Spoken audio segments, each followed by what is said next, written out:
Bonjour à tous, bienvenue.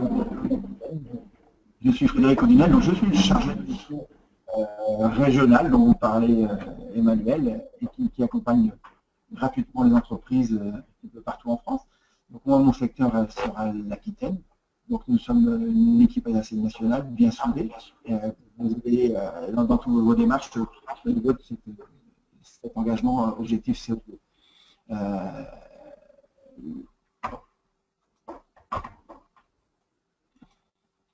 Donc, quel est le rôle des chargés de mission régionaux dans nos régions?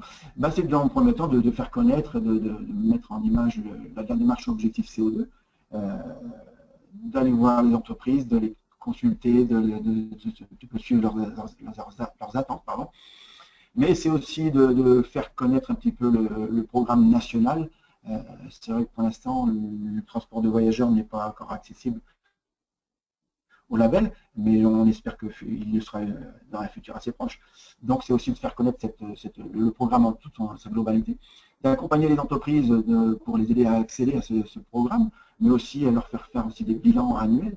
Donc là, nous sommes à leur disposition.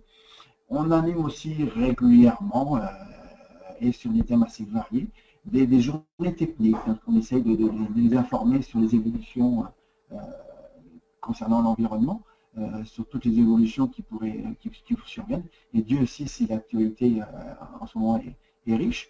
L'année dernière, par exemple, on a fait une journée technique sur le GNV.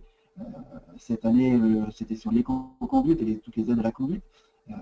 Bref, différents sujets assez techniques qu'on se permet de réunir des experts, des techniciens pour vous informer. On édite aussi dans chacune de nos régions une petite veille réglementaire et sectorielle à l'aide du site de l'AFT et on essaye de vous communiquer toutes les dernières actualités réglementaires ou professionnelles et sectorielles sur le monde du CO2 dans sa globalité et attaché au transport routier de voyageurs et marchandises. Donc du coup, ça se traduit comment par rapport à quelques chiffres. C'est vrai qu'actuellement, le programme du label marche bien. Donc 3 entreprises actuellement en Aquitaine sont déjà labellisées. Certaines sont déjà en attente d'un futur label. Et les réengagements d'entreprises de voyageurs poursuivent son cours. La preuve en est, c'est qu'aujourd'hui, je suis dans une entreprise régionale bien connue dans notre région, les transports Citram à Bassins, qui m'accueille donc pour témoigner sur ce programme objectif CO2. Et c'est vrai que depuis 2009, au total, ce sont 16 entreprises de voyageurs aquitaines qui ont adhéré au programme et 66 entreprises de marchandises. Donc un programme qui suit son cours et qui perdure. Ce programme, du coup, encadre une totalité maintenant de 6 778 véhicules et puis il concerne presque plus de 7 500 conducteurs que vous voyez des fois, que vous suivez parfois dans leur car ou dans leur véhicule, équipés ou non d'autocollants objectif CO2. Ça, c'est suivant la politique de communication de l'entreprise.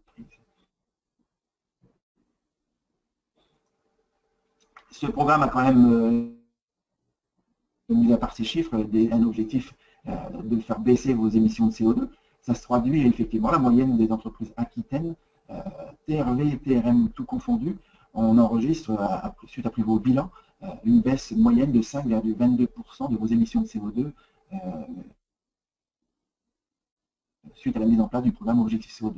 Donc ça, c'est une fierté quand même, c'est un bon résultat pour moi, sachant que les entreprises qui se renouvellent, qui se réengagent, sont nettement moins performantes, mais ça c'est